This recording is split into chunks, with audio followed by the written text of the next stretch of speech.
Hong Kong's High Court on Tuesday sentenced 45 pro-democracy activists to up to 10 years in prison, following a landmark trial that hurt the city's democracy movement and drew global criticism. The charges were for holding an unofficial vote in 2020 to choose candidates for a legislative election.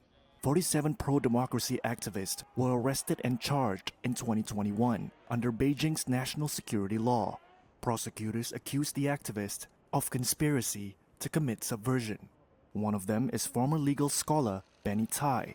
He was labeled an organizer of the arrested activist. 14 Democrats were found guilty in May, including Australian Gordon Ng and activist Owen Chow, while 2 were cleared. The other 31 pleaded guilty and have now been sentenced.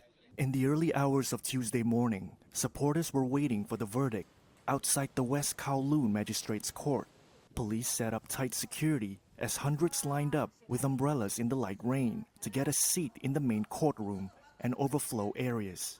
The ruling, criticized for harming Hong Kong's reputation as a financial center, comes as the city hosts a business summit.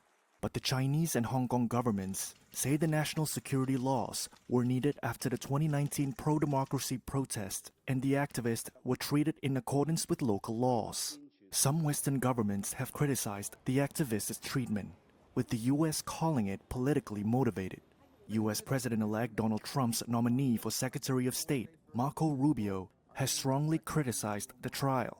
In an open letter, he called the convictions of the Democrats proof of the national security law's attack on Hong Kong's freedoms and independence.